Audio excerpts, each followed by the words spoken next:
Hello and welcome to the 22nd episode of the Creation of Anatomy podcast. I'm your host, Eric Valero. And I'm your host, Sarah Holcraft. And today we are celebrating Valentine's Day. Which is not actually today, but this is an early celebration of Valentine's Day so that we could take the opportunity to talk about friendships. And today is the first day I've ever heard of Valentine's Day. So What? I've heard of Galentine's Day. Yes, well, the pals felt left out, so True. we made a day for them, us girls, because we felt bad for them. Oh, that just includes guys as well? No. It's just guys. Galentine's Day is for girls on February 13th. Valentine's Day is February 14th. And Valentine's Day for the boys is the 15th. Oh, so we're doing Pal and Galentine's Day today. Because this isn't just... Let's explain what we're doing in the first place. Why don't you tell them what we're doing today? Yes, it's a special episode. But we're not reading from Theology of the Body. But we are finishing a Q&A panel that we never got to finish. Last Sunday, we did a Q&A panel about friendships, and we had some high schoolers write their questions down about friendships. And there were a lot of questions, and they were great questions. Very good questions. We maybe got through like 8 of them. A third of them, yeah. Yeah. So we left some of them in here to talk about again, but we're going to go through the rest of them on this episode. And hopefully your high school kids are listening. Well, yeah, and also I think in general, I think the advice that we can give to high schoolers applies to anybody, because it's perspective. It's less advice, more perspective. Right, exactly. And as I grow older and talk to more adults, I realize that like friendship isn't just hard when you're a kid or a teenager, but it continues to be hard your entire life. Yeah. Also, like, what would you say is, just not to throw you off on a random question here, but what would you say your heuristic is on what good advice is? How do you know good advice when you see it? How do I know good advice? I think I don't think there is, like, you can label an advice as good advice for anyone. You know, I'm saying context dependent, sorry. Yeah. Right. For me, myself, like, it's good advice if I find that it opens my eyes to something. Right. Honestly, just like you said, if it's a perspective that I didn't think about before. Yeah. Because sometimes people give me advice that's kind of cliche, but for some reason, because I've never heard it in the context that I am in, the situation that I'm in, hearing them say it in whatever situation I'm in helps me to rethink the whole situation. Right. Which I even notice with books. Like, I'm currently reading a book, and it's talking about how we really shouldn't be like victimizing ourselves, and that we should have more of the perspective of God and like the bigger picture. And I've heard that plenty of times, but for some reason it's helpful just hearing again in a different situation, because now I'm thinking about it again and applying it to my own life. And you're living a different part of your life than when you heard that advice before. Right, exactly. Yeah. I think us as a limitation of human beings don't have the capacity to give generalized advice in the first place. And yeah, which is why this episode is tricky, because I think as much as we can give our own experience and like this is what we've learned, it doesn't mean that it's necessarily the right thing for anybody to do. Well, that's where I was going to go with my heuristic on good advice is a clear, reasonable, and logical strategy that can be applied to a situation. I don't think it's necessarily prescriptive.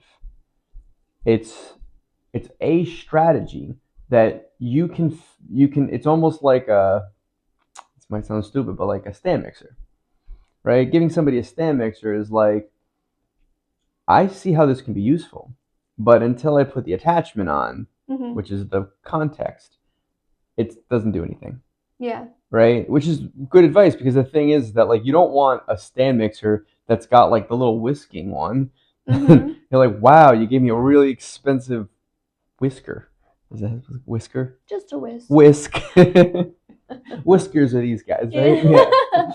But you know what I mean, right? Yeah. Like the thing is that that's like, cool, I don't need one right now. Versus like, oh hey, there's a strategy and I can apply the specifics of my situation onto this strategy, and it can really put some power behind the strategy, right?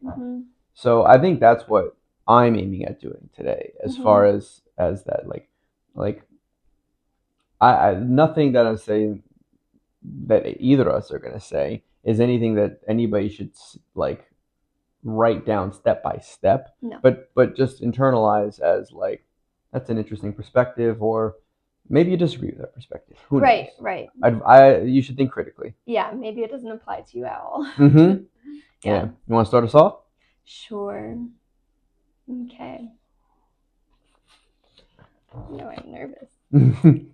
Okay, now this is a good, simple one to start. Where are good places to meet people? Oh, you gonna answer it? I ask and you answer. Okay. And then if you want to add stuff. Yeah. There's obviously a cliche answer to that, right? Where you have common interests. Yeah, sorry, I was gonna make a joke. Oh, go for it. Yeah. No, never. Now you gotta. Never mind. Yeah, but I think the advice I gave that day was to reevaluate what you think or what people have deemed lame and get into it. You know what I mean? Is that like, you see this at retreats, and like, you know, there's the kid that like his friends are there and like he doesn't want to do the songs and the dances because like, whatever, I'll do them so that the counselor doesn't bug me to stop standing around. Yeah. But like, I don't know, if you actually get into it, it's kind of fun. Right. You know, be silly. Just be silly, right? Get like, and the thing is, you don't have to put yourself in those situations where like you really don't want to do it. But like, I bet the reason why you're not finding friends is because you're doing the thing you think is cool versus doing the thing that you actually would bring you joy. And I think, I can't tell you where to meet people, but maybe reevaluate what you thought was lame before and go do that. Right. Yeah. You know? Yeah.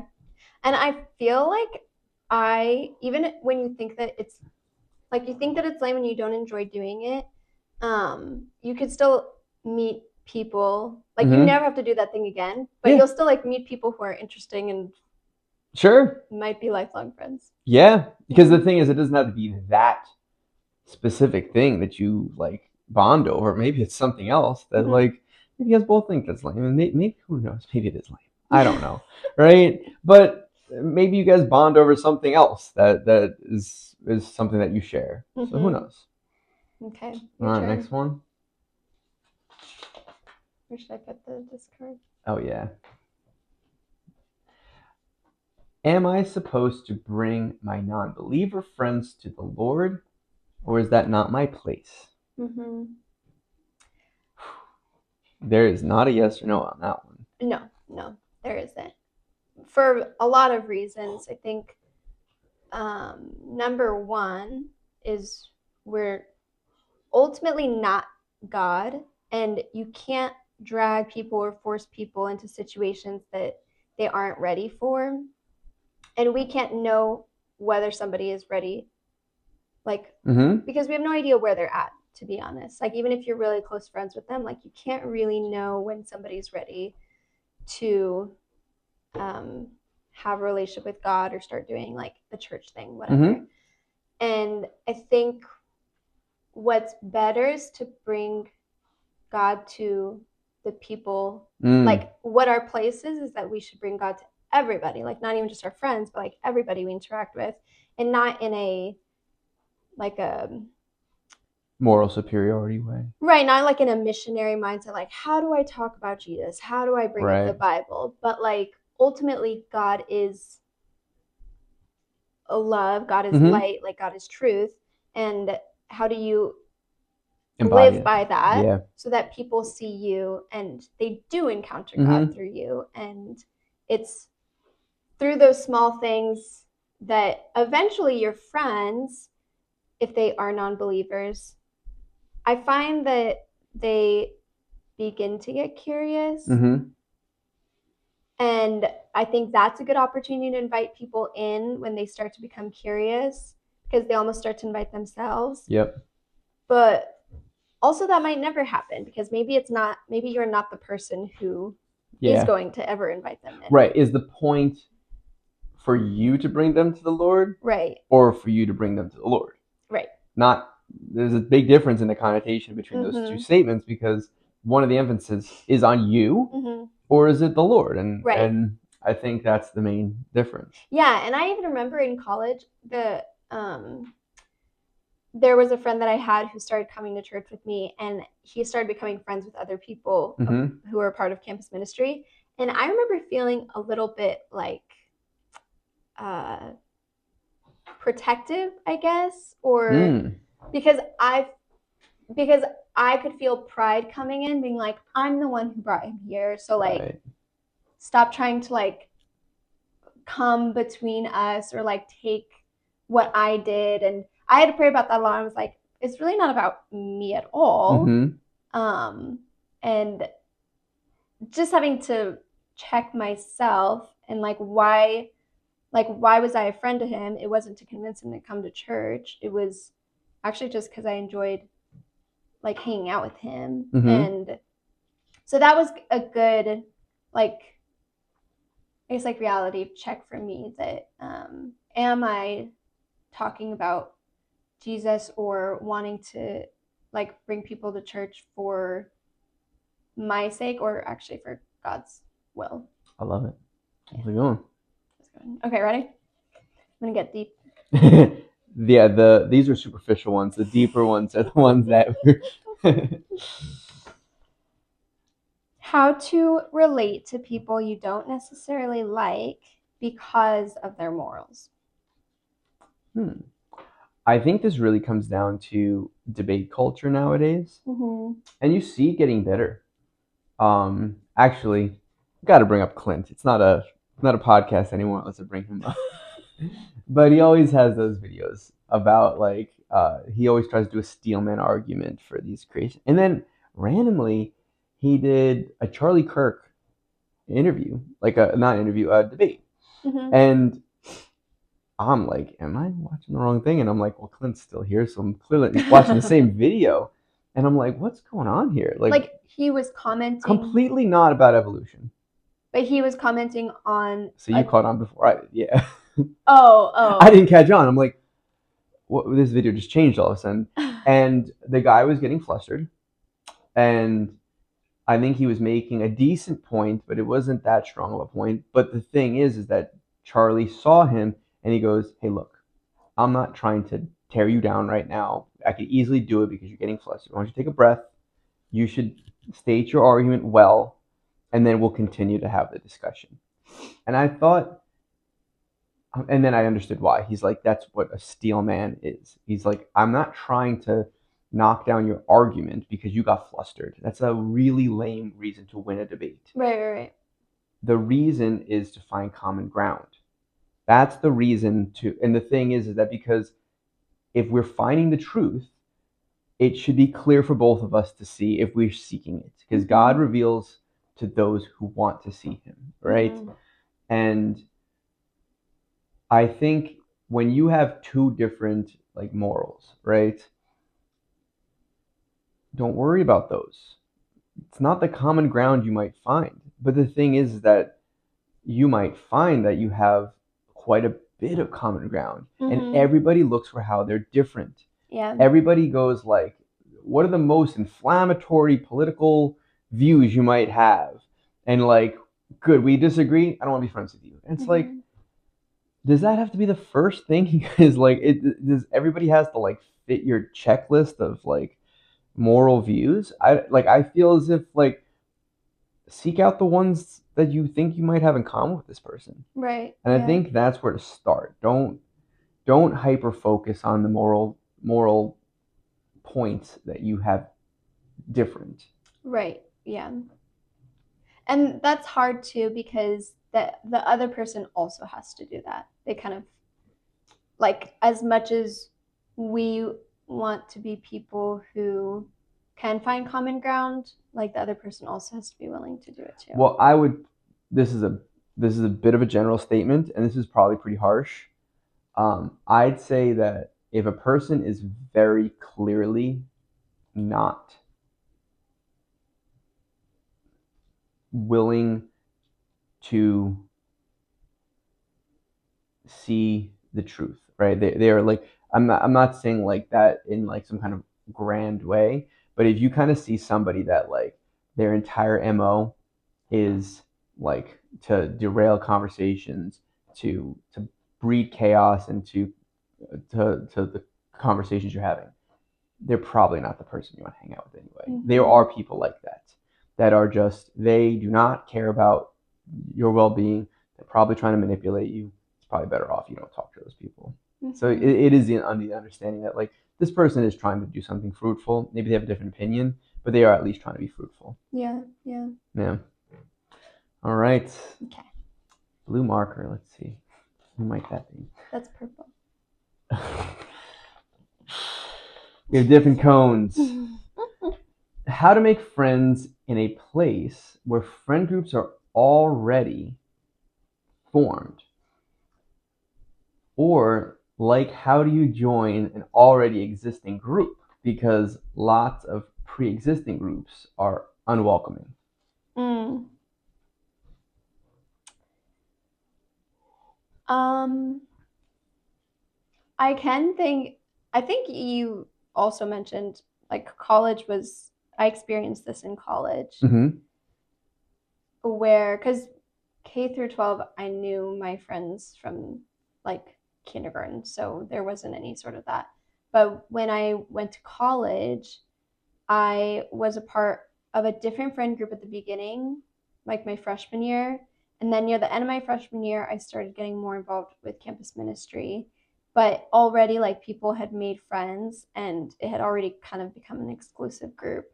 And to be honest, I really had to push through a lot. I think it's really easy to want to give up when people start to exclude you. Mm-hmm.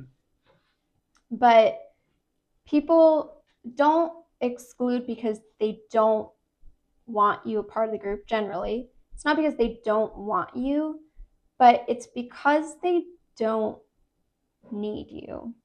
And I think uh, because they don't need you, they don't need to put effort into making you feel welcome. It's a lot of extra effort that they're putting in to make you feel welcome. I think so for me at least as a freshman, I just kept on coming and like very slowly but surely I started to feel like I could be more myself. And once I started to become more myself, then you start to create friendships with people where they do need you. Mm-hmm. Because like before, like you don't know what you don't know, right? So like you don't know what you don't, like you don't need what you don't have because you're living just fine without that. Yeah. But once you have a friend, like you do feel a sense of like, I do need you in my life. Mm. So I think I had to almost like earn it, I guess, and like prove myself like I am somebody who can be a good friend and will be a good friend to you. Right, there's merit behind it then. Yeah, exactly. So it was a lot of I think in general people should be more welcoming. I don't think that people should be Yeah, so as exclusive. in my head, now obviously like I'm constantly having science models in my head, but I'm thinking mitosis, Uh-huh. right? So in interphase, which is like the majority of the time a cell is around, right? What they're doing to prepare for cellular division is they are replicating the organelles inside. And you might say that, why are they doing that? And you might go, oh, to get ready for mitosis. But it has no clue it's about to go through mitosis. This doesn't have a brain. Like, it's not doing that for that reason. What's happening is the organelles are getting replicated by something going on in the environment. And at a certain point, the organelles are enough to split and fractionate into two groups.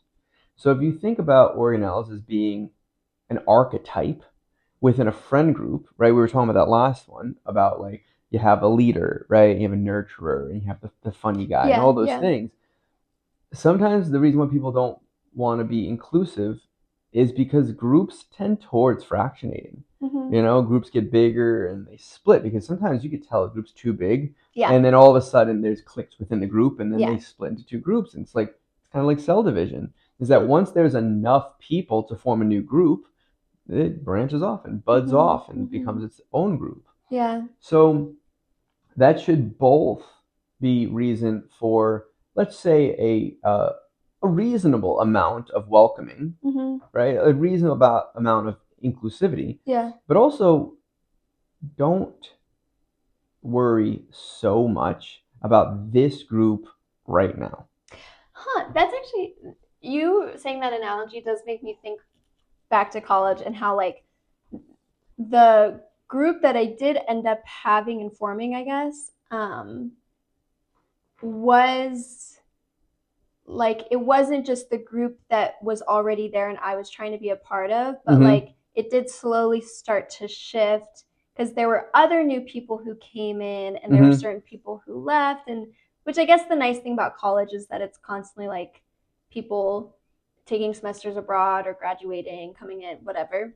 But Yeah, it's not as static as people think it is. no, It's very dynamic. Yeah, yeah.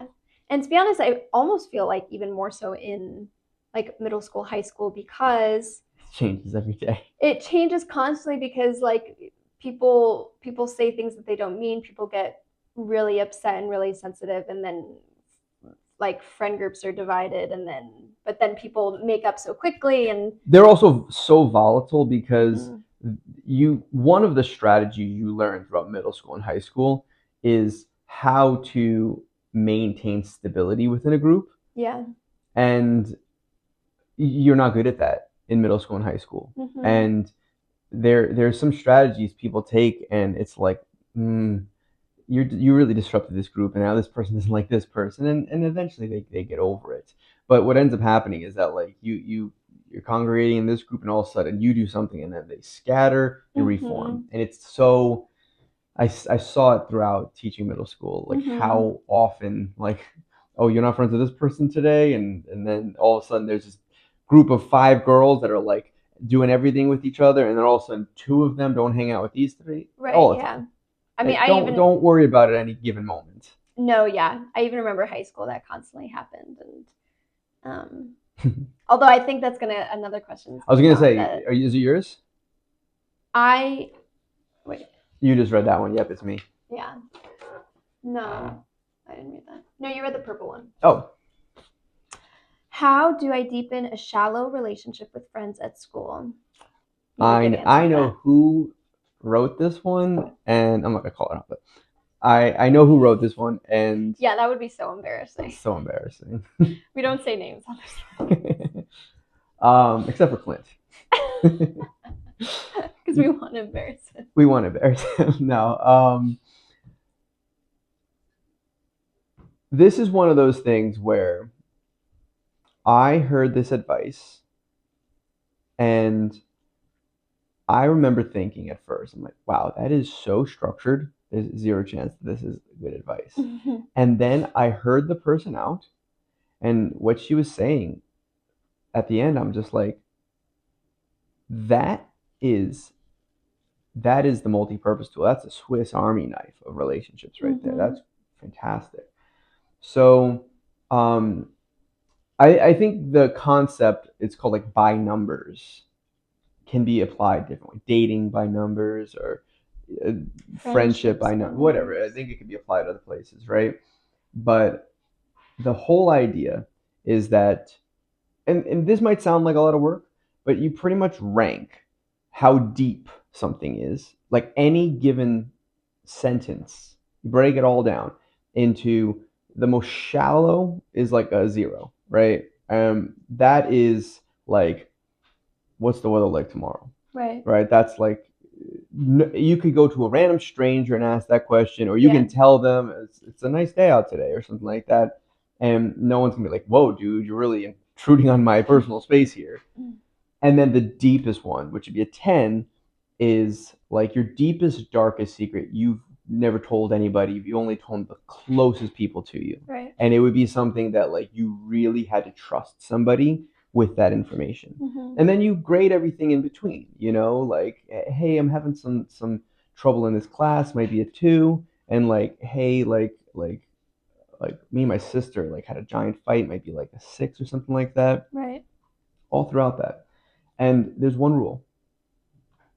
You have to be patient and only ever go +1, 0, or -1 to whatever the other person said. And it's a great thing because people really don't like to start talking about the weather and then you go share about your trouble with your sister. Right. But they might want to hear about that one day, and they might want to be the confidant that you have one day.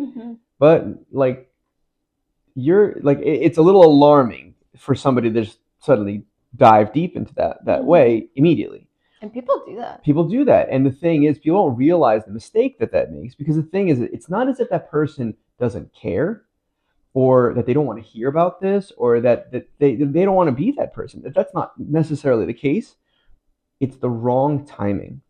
And they don't have any way to respond because they don't know you that well yet. They haven't built up the trust in you yet. So they might feel like, because the thing is that's almost an unspoken rule, right? Like, you go share something deep, and now it's like, your turn.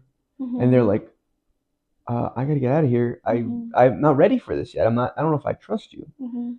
So if you do that, like, to be honest, sometimes somebody just like really wants, they see you, and they don't know why they trust you, and you go down that ladder relatively quickly. And I think what happens is, especially in high school, right, is that you want that person, but you can't demand that person.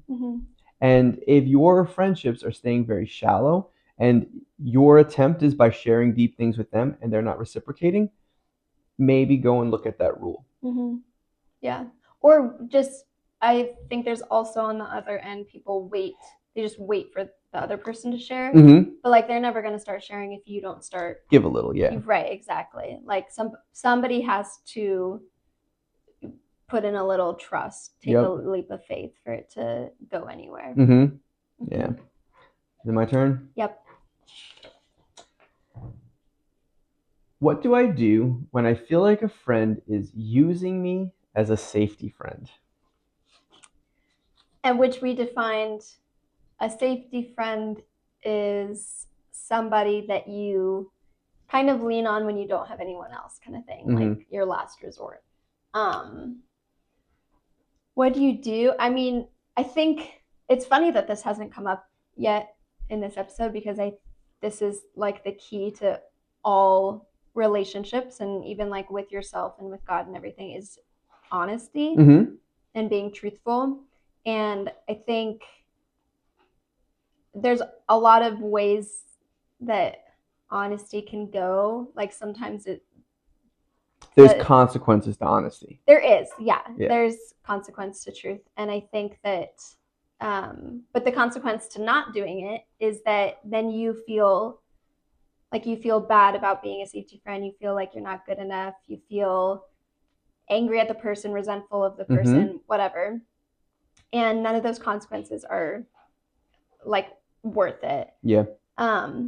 Versus being honest, I think generally people do things not with the intention to hurt you, but they do it out of fear, right? So if somebody's a safety friend, it's because, oh, I don't want to be alone at this party. I'm going to go talk to you. And it's not, they're not thinking like, oh, I want to make them feel. They're using you. Right. They're using you. And I think people don't generally think that when they're using people. They're like, I'm going to use this person. Like they don't think that way. And I think it has to be like honestly brought up. It's like Kant's idea of a person should always be an end. If I'm going to start up a conversation with you, it's to have a conversation with you. It's not so I can occupy my time so I don't look like a loser at this point. Right. Which is very theology of the body. It's very theology of the body.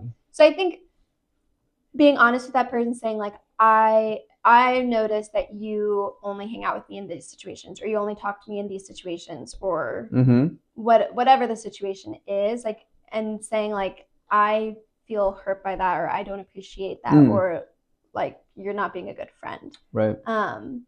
And it's funny because I can imagine how that would play out in a girl situation. I don't know in a guy situation, like but a girl would be like very receptive to what you're saying, like, oh, I'm so sorry, like I won't do that anymore. And either they mean it and they won't do it anymore, or they acknowledge that they're doing it and be like, so that's not the way you want things to go? Okay, fine. Right. I won't be friends with you then. Exactly, yeah. If it's either on my terms or no terms. Exactly, yeah. I think there's a really interesting concept of the evil lurks around in the fog of like uncertainty and ambiguity, right? It's like not so much that people want to do evil things. It's just that it's not clear what is the evil in the first place. It's not named. And once you name it, it's like you clear the space out and it's very obvious what it is then, right? So I think it's really important to get words for things, right? And I came up with this term called like a monkey bar swinger, right? And it's the person that doesn't want to let go of what they have until they have secured the next bar in front of them, right? They're holding on to the previous bar and they've grabbed onto this one and they go, oh, sorry, I have something better now. Here you go, drop you off as a friend. Right. But if they're still swinging and they don't have this, you're the reason they're getting to that next bar. Right. They're just using you to swing up the social ladder. Right. And I think what ends up happening is not that you have to use that terminology, but I think when somebody is wronging you, just feeling angry about it and telling them like, you made me mad, and like you don't have the explanation of how they made you mad. I think it's really important to be able to really think it through, maybe write it down of like, hey, this is exactly what's happening right now. I see what's happening, and this is how you've wronged me. As opposed to, I think a lot of people, especially in high school, and it's understandable, but there's a confrontation. And it's like, dude, you don't even know why you're mad, and like you can't find a resolution. You can't find a resolution because you haven't even stated the problem. Yeah. And maybe the resolution is you're not friends. It's you want to be friends with everybody. Yes. Yeah. That's the truth. That's a harsh truth, but no one's obligated to be friends with you. Yeah. I also think this is a good opportunity, like, for ourselves to reflect on like who is our safety friend, because I think that almost everybody does it to somebody at some point where they like a friend invites them out or whatever, and I think that we do this a lot without realizing. And your monkey bar analogy helps me to imagine like I'll say yes to somebody and say like, yeah, like I'll hang out Thursday night or whatever. But like then if I'm not feeling like up to it, or if somebody is somebody else reaches out and says hey, if do you it's want to go do better, this? yeah. Exactly. Or what's even, I don't know if it's worse or not, but what a lot of people do is they just won't text back. They will not respond to the invitation because they're waiting either for something better to come along or to decide if they even the day of do I feel like doing that. Right. And I think we just need to get over and if somebody invites you and you have the time and the energy, then say yes. And if you're not, then I think that person who invited you out probably thinks you're more of a friend than you actually are. Right. And I think sometimes you have unearned benefits of being someone's friend. Yeah. When you really actually don't want to be their friend, you just like those benefits. Mm-hmm. Right? And that's using somebody. Mm-hmm. And I think there's an evil to that. Yeah. And I mean, to be honest, I've had this happen when I was buying a house a few years back. I put an offer on a house, or I was planning on putting an offer on a house, and my real estate agent literally, I mean, this is so illegal. The person responded back to her, I have an offer, and I've already accepted, and we're in contract. But if he gives me a better offer, I'll drop them. Mm-hmm. And I'm like, why would I make an offer with you when you're just going to wait? Because you're obviously willing to do something immoral, right, to get ahead. Mm-hmm. Why do I think you're not going to do that to me when you get the chance as well? Right? It's very illegal, and that's just it. I think people don't realize how serious bad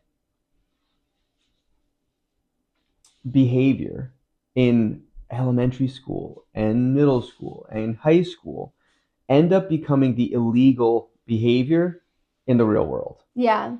Well, I was even thinking about that on I guess a lesser scale. Somebody was talking to me about somebody else, and it's one thing when you vent to somebody, but it's another thing when you hear them talking about that person pretty frequently, and then you start hearing them talk about another person, and then you start to think do they talk about me also with other people? And it's that kind of stuff that makes you think about yourself, am I the type of person who people don't want to be friends with because I'm showing them that I'm not, I don't know who I say I am. Mm-hmm. Oh yeah. Yeah. Whew. Let's get another one. Let's do it. Okay. How do I deal with being excluded or not invited? Did we do that one? No, this one's more of a generalized one. I think there's a good answer. We talked about this one.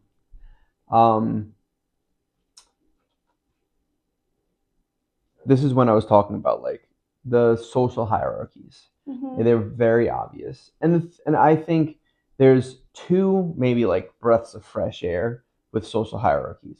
One, there's a plethora of social hierarchies out there. You don't have to be the top dog in the one that is most obviously that you see. In a high school, there's the social hierarchies of the sports team. Are you the most popular person on the sports team? Are you the prettiest or whatever? Those are the obvious ones. But there really is a plethora of social hierarchies that I don't know, look around a little bit. There's probably other groups that you should be comparing yourself within, right? Because that's how you figure out where your status is, right? And it's important because you want to be in touch with reality. You don't want to be the person that's not very good at sports that walks around like he's the coolest person ever and the best. And it's well, you just seem delusional. Yeah. And there's nothing wrong with not being the best sports guy, but people appreciate somebody that's real and is down to earth about where they are. But the thing is that there probably is a hierarchy, right? There probably is a group within your high school or maybe outside your high school that maybe you could thrive in. Maybe you're not the best. And sometimes it's hard to be the best because there's nothing, where are you going to go from there? Right. If you're at the top of your hierarchy, you should be probably looking for other ones that are maybe they can help you grow, right? The other breath of fresh air for social hierarchies is that they change all the time. Yeah. Right? The top person one day might not be the top person the next day. And I think when you're being excluded from a group you want to be part of, it could be because you're too low on that hierarchy. And I always think in merit is that could you be building up a skill? Maybe you're really bad. I think the example I said was like maybe you're a bad listener. Mm-hmm. And maybe no one wants to invite you because like you don't listen very well. Mm-hmm. And that's, you could do something about that. You can put effort toward that. I think the most frustrating advice someone could get is, I'm not getting invited. Deal with it.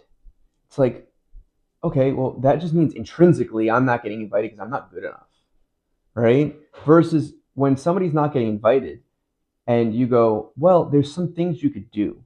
There's some strategies you could take, and like you can become more charismatic. There are very clear strategic ways you become more charismatic.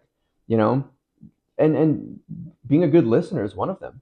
Right. Like figuring out your flaws, right? Like is one of the reasons why, because you interrupt people or all these different. I can very clearly see my flaws, and I know that I could better myself in those ways, and I try to work on them, and I work on becoming more charismatic by seeing where I'm really bad at in social situations. Mm-hmm. But I think when you think I'm not getting invited and I could do something about it, immediately it's like, all right, like it's not forever. I don't, and I think it puts the control back in your hands. Mm-hmm. Yeah. Good. You like that one? All right. Oh, and this is purple. Yeah, same pen. Okay, different pen, Okay. different purple. How do I deal with a friend who talks to me and hangs out with me in one area, school, and ignores me and hangs out with other people in another area? It kind of feels like the safety friend question. This is the chameleon, the chameleon friend. I mean, yeah, I think I think it's a different question. okay. I think I think you should reframe. This is what I said to the teams when we were talking to them. I think you should reframe the way you look at that friend, because that person is like the chameleon friend. They're this person when they're with this group, and they're that person. And the personality you take on with any given group is a strategy. Mm-hmm. And you'd like to think that you're in control of your strategies. But I think you should have sympathy for that friend, because they don't have control. They have to be this person with this group, and they have to be this person, and they are gonna feel trapped eventually, because who they are is determined not by what they want to be, but by the people they're around. Mm-hmm. And I think when you see that, you should take a step back and realize you're framing the situation wrong. Mm-hmm. This person's not doing this to be hurtful or anything. They're probably doing this because they have low self-esteem. Mm-hmm. They have low self-confidence, I should say, instead of self-esteem, right? Because they have to be that way, and they're probably trapped. And I think that's one of the concepts of freedom, to do what you ought to do as opposed to what you want to do. Because if you have morals and you have to sacrifice those morals and principles to be part of the group, you're not free. You're enslaved by that group. So that might not be the solution to that problem, but I definitely think it's a reframing of how you look at it. Is the kids at my high school that I teach at told me about a kid like that, and they were like, like he's cool, and then sometimes he's this total jerk in these other situations. And I explained that to them. I'm just like, that's a lack of sophistication. He probably doesn't know how to thrive in these other ones, and he has to become that person just to be there. Mm-hmm. And when they reframed it, they were like, okay, yeah, I see how that is. Like, mm-hmm. And you know what? Maybe at that point, come up with your own advice of how to help that person, but maybe help that person as opposed to feel bad about yourself about like he's being mean to you. Right. You know? Yeah. I think people tend towards that, the chameleon thing in general, though, because like people want to fit in, and so they'll do what it takes to fit in. And Mm-hmm. ultimately, like the people that you're around, like that's how you act is the way that they're acting. Yeah. Sorry for that Glitch. glitch there. All right, next one. No, I read. Oh, sorry. How do I voice my opinion and tell someone I don't like something they're doing without coming off as mean? Oh, sorry. Sorry.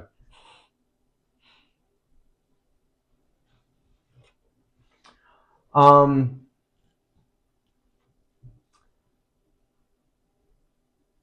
when you're helping somebody, right? Like, let's say that like you don't like what somebody's doing.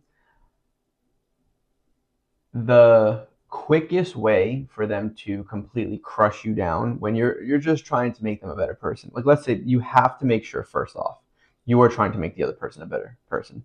If you're not, sorry, don't say it. Really, because the thing is, you have to really think like, why am I doing this? Mm-hmm. Why am I going and like maybe like being a little intrusive, if anything, and telling this person you ought to stop doing this. And if it's for any reason other than to make that person a better person, like reevaluate. Right, That's to where be I start off. constructive. It has to be constructive. Although I have to say that sometimes I get a little bit scrupulous about like I don't want to, like I can feel a little bit of both. Like I know that if I say this, like it'll be helpful and constructive, but also there is a little bit of me that's like prideful and Yeah. like wants them to know that they hurt me. And like sometimes because I feel that way, I'm like, then I'm not going to say it.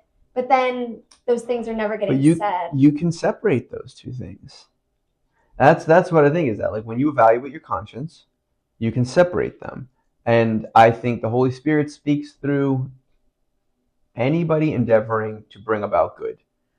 And I think that that is that is possible. You can aim at I'm not aiming at this prideful part. I'm aiming at like only this. And when something in the back of my mind pops up to feed the prideful part, that's not the Holy Spirit talking right there. That's my pride talking. And don't say that part. And sometimes that means like your gut instinct is to say this right now. Hold it back because that's not helpful right now. The second thing is the parable of remove the mote from your eye before you remove the speck from your brother's eye, is that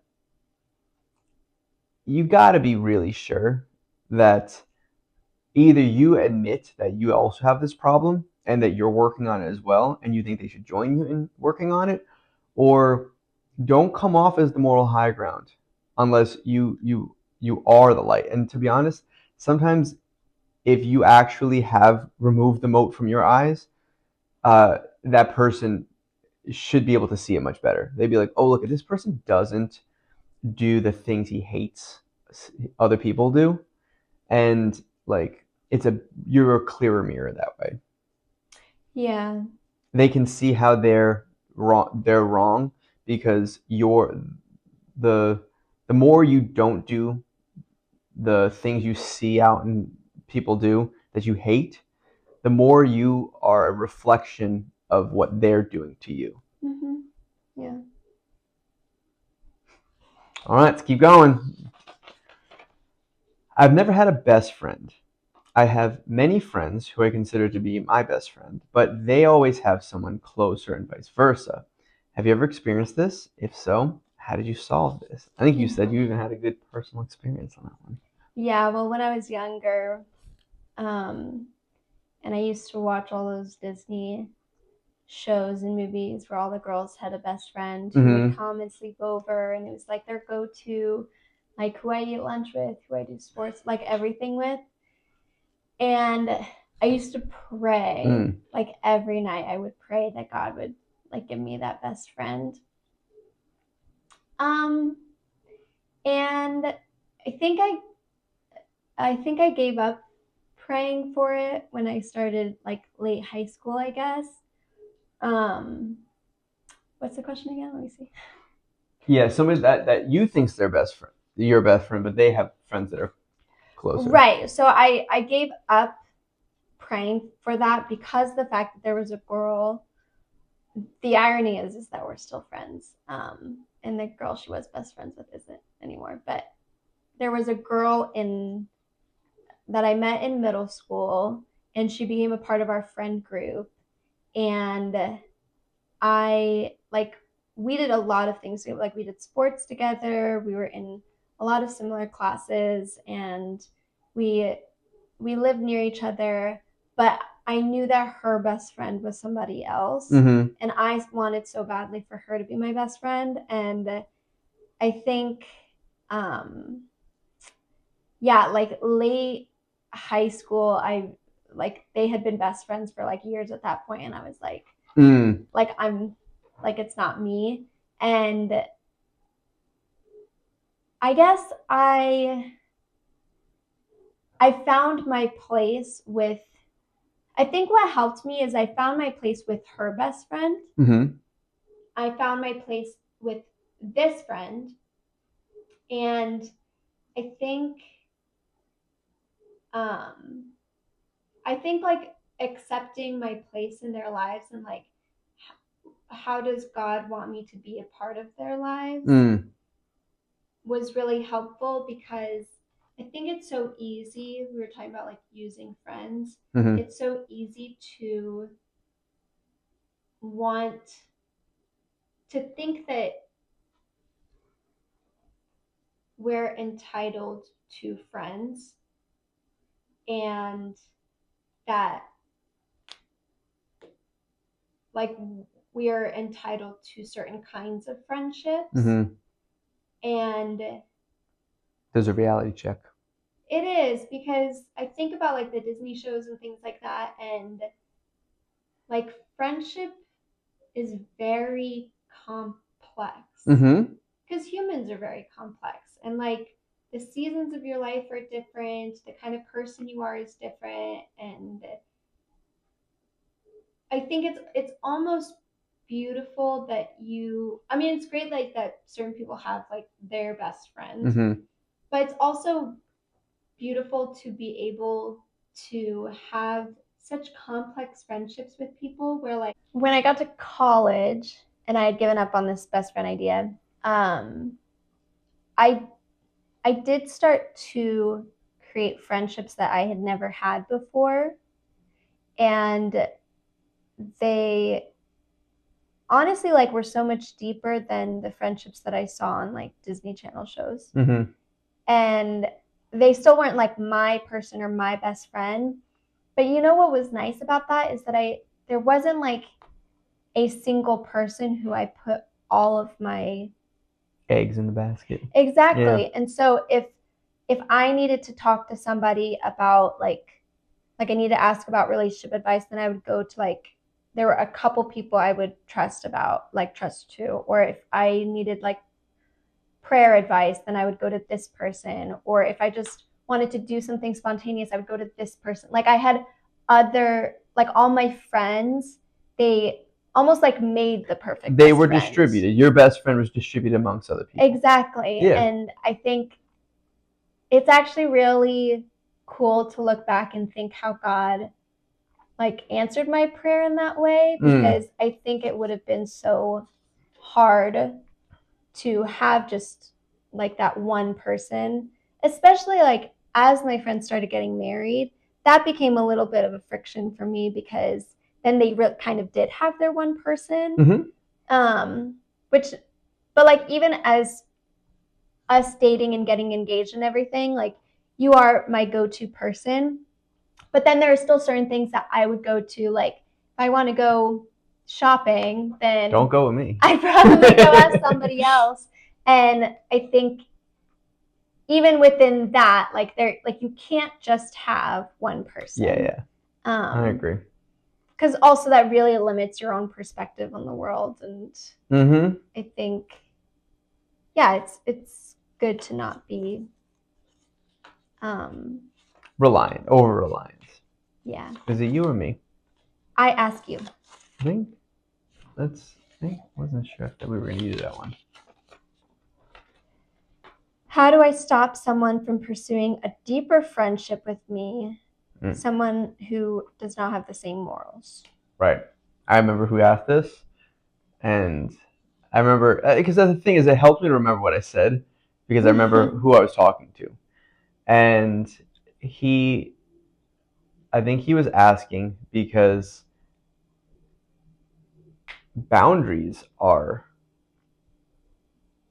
man, especially guys, man, guys really in high school do not respect boundaries. But the thing is that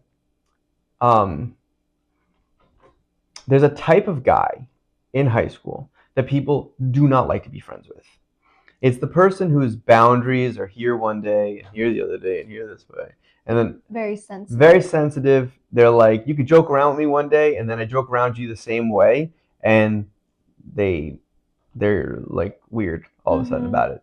And it's like understandable. Like you can't expect everybody to be always in the same state of mind all the time.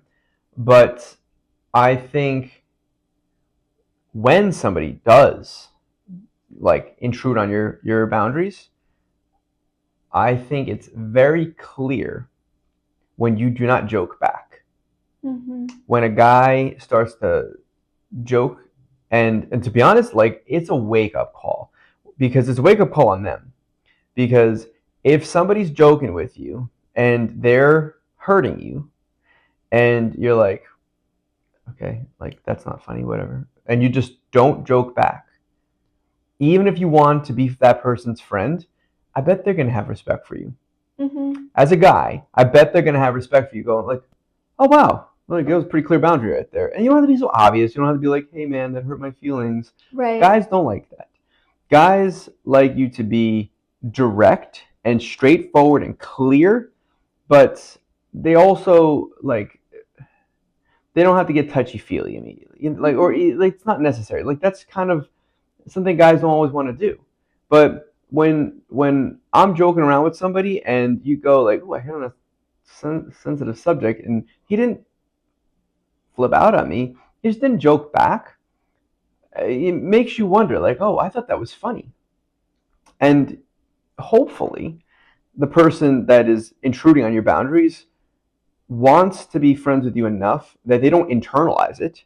It's not that that person's not funny, it's just that they should appreciate that that was a boundary. And that goes both directions. The person that's making the joke, but the person that's receiving that joke, is that just be clear and try not to internalize things. I think guys internalize things a lot because especially guys want to be included. They want to joke around. They don't want to look like they're not tough. A lot of things in high school are really not as malicious as they sound. Yeah. Guys, they mess around with each other, and you can call that bullying, but there's a level of that is just part of guys' friendships. Right, teasing and stuff like that. And to be honest, you just have to decide what you're comfortable with.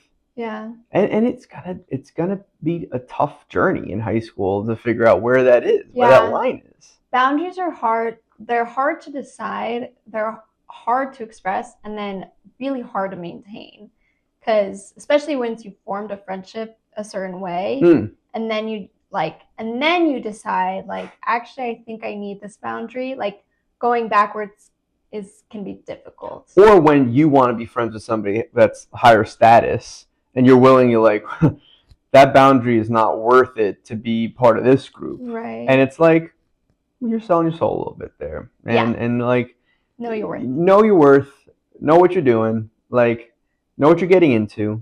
And to be honest, I doubt that if you need to belittle yourself and lower your standards to be part of a group, that group's probably not worth being in. Right. Yeah. Maybe look elsewhere. And that's the case sometimes. And to be honest, like, I was part of a group in high school. We were not the top dogs at the school.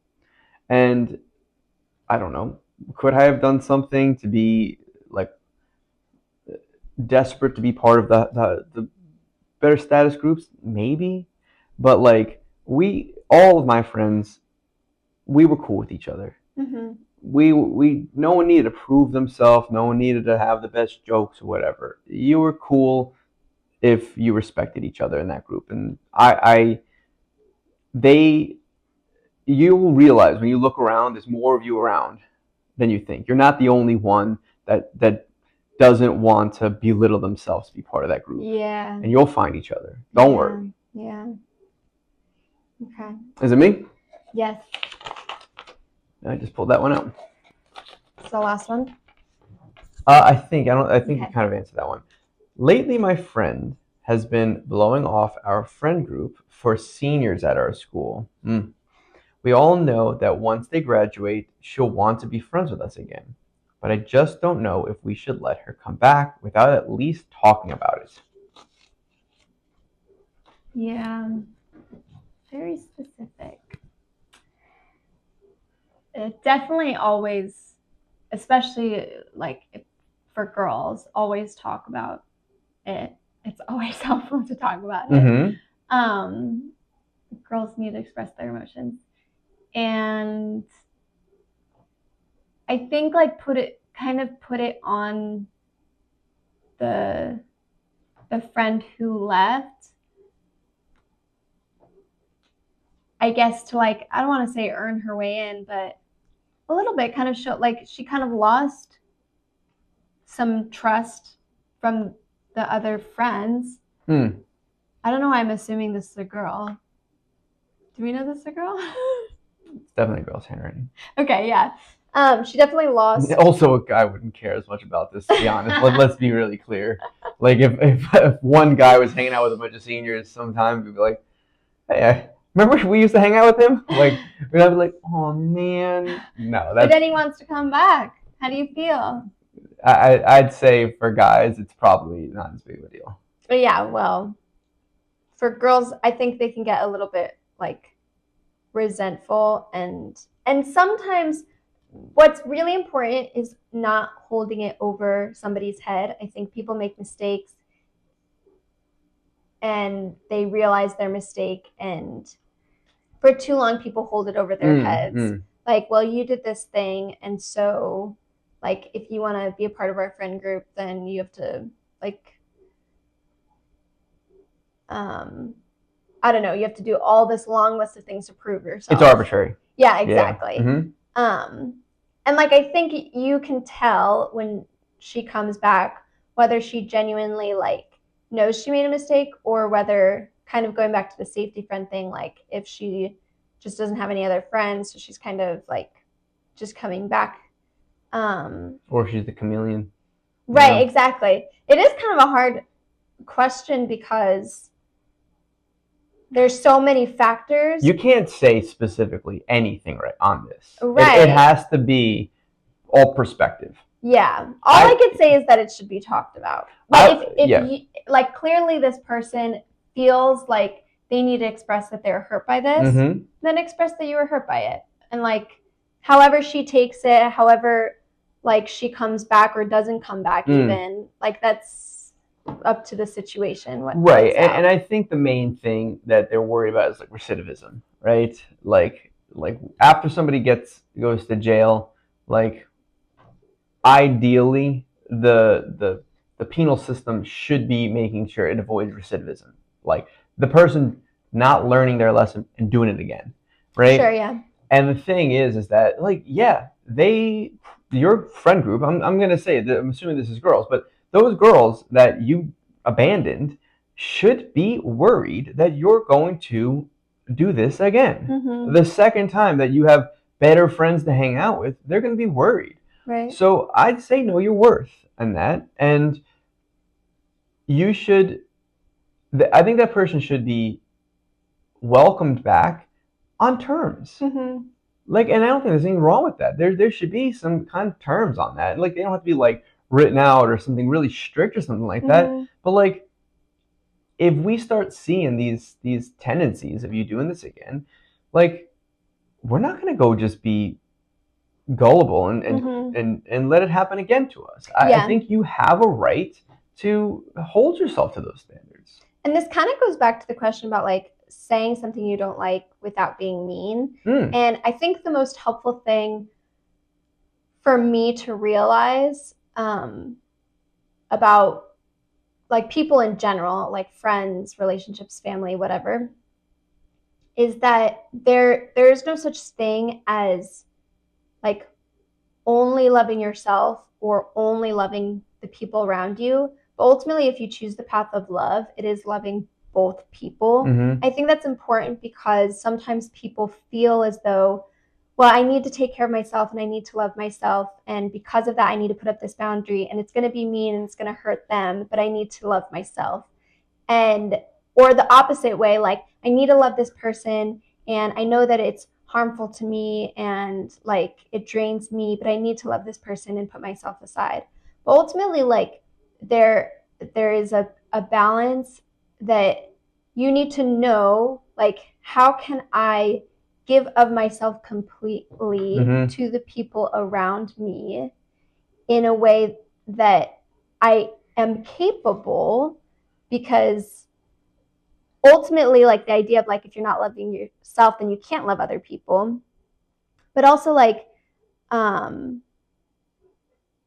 for people to be honestly told like where they're at in relationship with you is loving them, because it drives people crazy to not know what other people are thinking, and they'd much rather be hurt by something mean you say than go crazy not knowing whether you like them or not, or whether they're a part of the group or not, or whatever. And so ultimately, like, taking the path of honesty and truth is loving yourself, putting up boundaries, and also loving them, showing them like, this is the path to a friendship with us again. And yeah, I just think that goes for like any relationship, family. And I think like sometimes it doesn't mean that it's not going to hurt the person, because love hurts sometimes. And I think that's what's hard for people to get their mind around, is like, if I feel hurt, that means I'm not being loved. Or if they're feeling hurt, that means they're not being loved. But that's just not the case. Yeah. That's a tough line to toe. Yeah. Because ultimately, I think it's God's plan for the greatest good for you and the greatest good for your friend and your enemy to all happen at the same time. Yep. And it's our job to search for the way to bring about that. Right. What is authentic justice in this scenario? Yeah. Yeah. Great. I think this is actually quite a good one to close with. But it's just generally asking, like, what are the qualities of a good friend? I like it. It's cute. That's a good one. I changed the wording around, but three qualities. Top 3 qualities. Okay.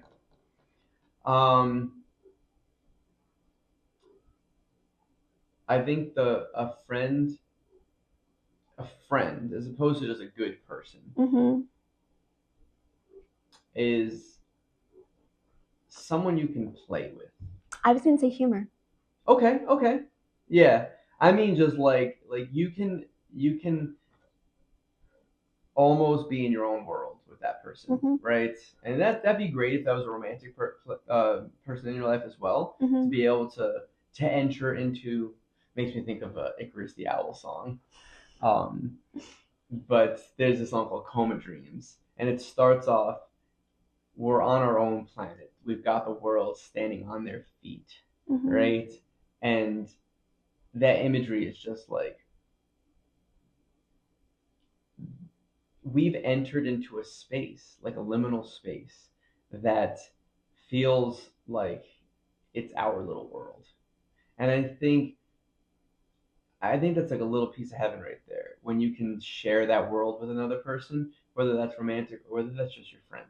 I think that's important. Yeah.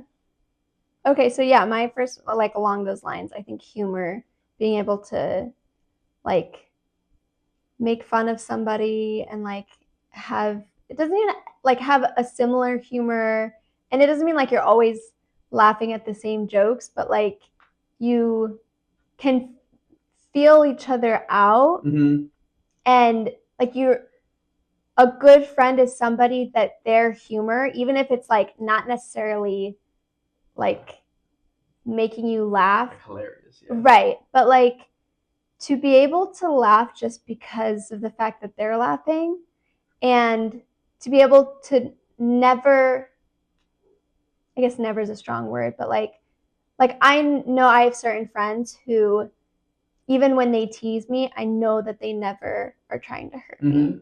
Versus other people, they could say the exact same thing to me, and I'm like, I don't know. Yeah. So I think being able to like laugh at each other is important. I think the next quality would be meeting the person where they're at. I think a good friend, and that takes attention. I think maybe a better way of saying that is a person that is willing to pay attention. Because there are plenty of people that maybe you really like, but they don't pay attention to you. Yeah. And that person can't help you out in a tough situation because they don't pay attention to you. And that person probably can't give you good advice, all these things, right? Because they're not meeting you where you're at. And in order to meet somebody where you're at, you have to pay attention, and then, because then when they meet you where you're at, they could take you where you want to be, right? And I think the only place to get where you want to be is to find where you're at. Yeah. Like intuitiveness almost. And well, I think acting on it. intuition comes from attention. Yeah, yeah. I think that's really what it is. I think humans are innately very intuitive, but where their attention lies makes you intuitive about that thing. And to be honest, if your attention doesn't lie into this and then you go and attempt your intuition on that, it might be off. Okay. I'm bouncing between a couple because I have like a big one. Maybe I'll just say my big one now. Go ahead. I mean, ultimately trust. I think a good friend is somebody that you know that you can like say your 10, your deep dark secrets, and trust that not only will they like not share it with anybody else, because like I don't know, to be honest, that's not that hard, but that they won't use it. And that's like even when they're mad at you, even when whatever, like that they know that like you don't like this about yourself or you struggle with this, and that all through it like they're encouraging you to be better. So not even like I think it's actually important that your friends know this number 10, because how else can they help you be a better person if they can't encourage you in that? So being able to trust somebody and feel safe with somebody is so important. And also, this is something that people tell their tens to people that they shouldn't. Yeah. And I think something to remember when you're in middle school and you're high school, your 10 right now is going to be your 6 in years from now. That's a great point. Yeah. And just remember that. And I think the reason why God makes you feel as if things are 10 is because maybe your 10 is actually a 6. But if you go and tell somebody you're 10 and they don't respect it, it's a trial and error that you learn how to figure out who is your good friend. Right, learning how to be vulnerable. Yep. Yeah. And I think that's really important because as you get older, your 10s are really 10s. Yeah. And but even then, I feel like sometimes like something that was a 10 for me last year, I look back and I'm like, because I've moved on from it.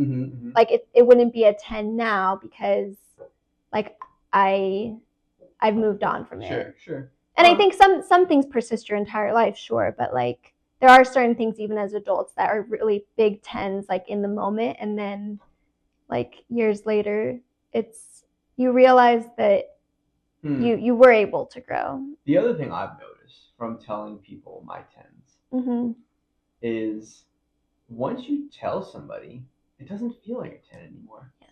Yeah. Especially when it's somebody you trust. When it's somebody you trust, when that's safe with them, there's a bit of a burden of like, I have a 10 and no one knows it. It's like now that I think 10s are only 10s if you keep it. I know we're being really cryptic on all of that because we're using all these codes of like numbers, but I think somebody immediately becomes a 9 once you tell somebody about it. It's no longer your deepest, darkest secret because somebody else shares it now. Exactly, yeah. Especially if it's somebody you trust. Yeah. So that's my number 2. Trust. That's your number 2. Yeah. Trust. That's a good one. Let's do the same 3. Ready? Okay. Oh, this one's okay. Okay.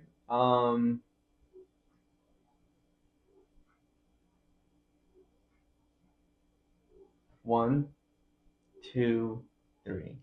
Flexibility. Okay. I don't think flexibility is always like my top priority, so I don't know if I'll take that one. But go on your flexibility. Okay, but here's how they connect, because somebody who is flexible can be spontaneous and do adventures. That's the same one. Flexibility and adventure. Exactly. Yeah. No, I just mean somebody who, I guess it kind of goes with your meeting people where they're at, but more in like a not so deep kind of way, but just like a they can't make it tonight, so like I'll see them. They're still my friend. Yeah, I'll see them in a week or whatever. Yeah. Or on the flip end, like, they want to come over right now, like, sure. Yeah. Like, wasn't planning on, but okay. Yeah. Yeah. Oh, they want to go on an adventure? They want to go on an adventure, exactly. But I think a life worth living is one looked at as an adventure, and I actually think it has to be, because there's some horrible tragedies that happen in life, and you have to frame it as an adventure, or else you're not going to make it through it. And I think it's a good friend is somebody that helps you make it through your life by helping you see your life and your time with that person as an adventure. You know where I've gotten my best friendship advice from? Where? 2 places. No, 2 places. 2 different jobs I had. Number 1 is trails. Watching the kids play with each other and encourage each other and fight with each other. Yep. And number 2 is the nursing home I worked at. Because the oldest and the youngest of our species. Yeah. Just like, so I think what I learned from like the youngest kids is kind of the adventure. Here, I'll share with you because you're my friend. Oh my goodness, this is what I learned from the youngins, is they really are like when they know how to share, it becomes their favorite thing to do. They just want to share every little thing with you, and it's really like the selflessness is profound, I think. Yeah. And then from the old people, it's just the silence, like that they just, I mean, like really, like they just sit with each other, and it's enough to be near them. Like they don't have to say or do anything. They just want to be near appreciation. Each other. Yeah, they just want to be near. Like, they're so cute. I love.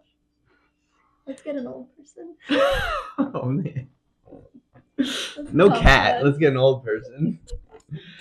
All right. Well, thank you for joining us on this Pal and Galentine's Day episode of The Creation of Anatomy. Let's call it Valentine. That's like a combo of the two. Valentine. Yeah. Like there's a saint, I think, that also has that name too. Saint Valentine edition. Saint Valentine. Well, thank you for joining us, and we will return to our regularly scheduled reading next time. Hopefully. Yes.